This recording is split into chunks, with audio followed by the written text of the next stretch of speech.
Am stat 8 sau 9 ani cu cartea asta, cu Efemeriada, după Ceaușescu, nu pe vremea lui Ceaușescu. Atunci nu știam adresele editurilor. Da, pentru că 2000 deja trecuseră 10 ani. Da.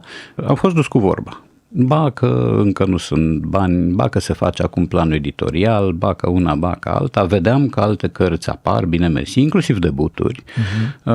Nu mai spun la ce editură am dus-o, că n-are rost, dar știu că doamna directoarea editurii m-a mințit cam 8 ani, 9 ani.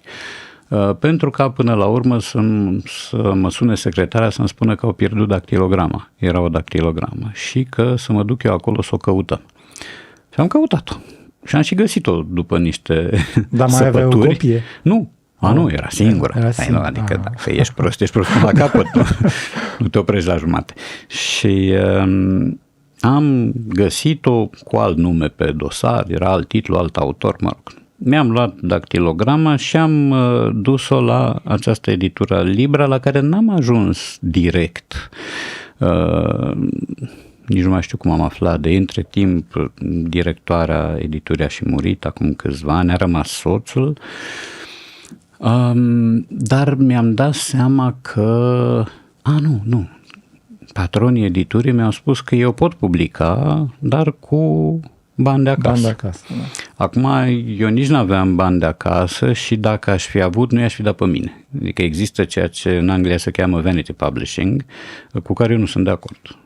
Aveam și noi, și pe vremea lui Ceaușescu, editura Litera de atunci, care nu are nicio legătură cu Litera de astăzi, îți publica în regia ta și restricțiile erau să nu înjuri partidul și să nu folosești cuvinte cu P sau cu F.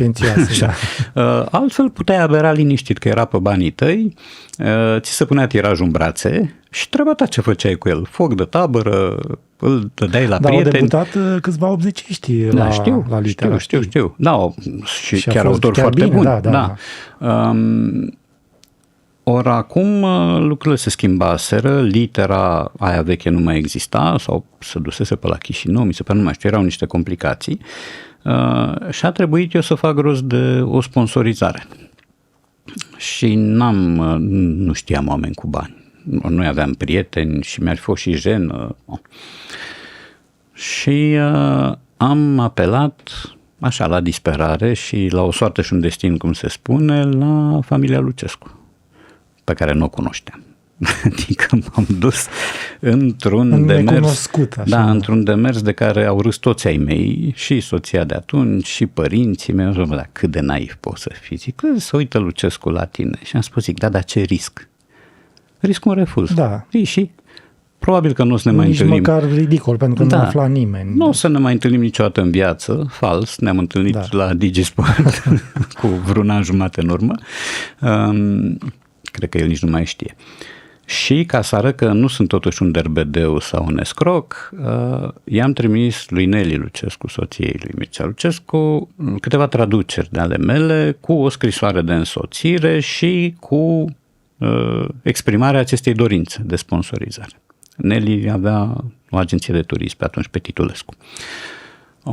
Am dat și telefon, n-a răspuns nimeni, până la urmă am găsit-o odată. Și mi-a spus, să știți că v-am căutat și eu, dar n-ați răspuns, mă rog.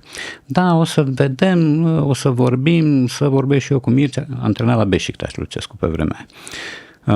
Și la un moment dat, cu totul întâmplător, după, vreo lună, am citit în ProSport, pe care îl cumpăram pe hârtie zi de zi, vrând să lucrez la ei și neștiind că la un moment dat o să și scriu la ei, de fapt scriu și acum, am reluat de vreo 3 luni, am văzut un anunț într-un colț de pagină cum că la hotelul lui Copospirește se va decerna trofeul Casa Lux.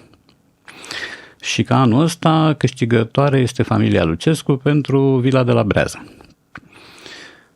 Și am zis, mă duc și eu. Mă duc și le aduc aminte că eu sunt eu. Cu invitație cu asta? Ba da, evident că era cu invitație și era cu acces doar pentru presă. Un public pe sprânceană și presă. Și eu am mizat pe neatenția celor de la intrare și am prezentat o legitimație oricum expirată de la Uniunea Scriitorilor. Și am fost crezut. Deci arătam atât de urât încât am fost luat drept ziarist și am zis, bine, mă intră.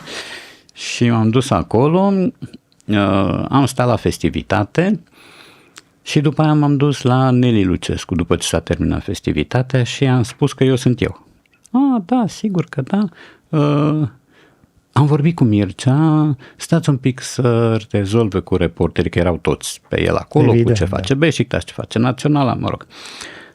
Și a venit Mircea Lucescu și soția i-a spus, uite Mircea, dânsul e omul despre care ți-am spus, el a dat mâna cu mine și mi-a zis să rezolv. Mâine se rezolvă. Am zis, ok, a zis să scape. Da, normal, te gândești în orizontul bănuielii. Dar de fapt, și a doua zi, s-a ținut de cuvânt a doua zi. A mai durat că nu-i ținea acasă, îi ținea în bancă, dar într-o zi, două am avut banii cu care sigur că puteam să-mi schimb mobila din casă și să fac și alte lucruri, că n-am avut hârtie, n-am avut nimic. Și m-am dus cu ei la Editura Libra și Editura Libra a publicat cartea. Sper că a făcut-o într-un tiraj prudent, ca să nu aibă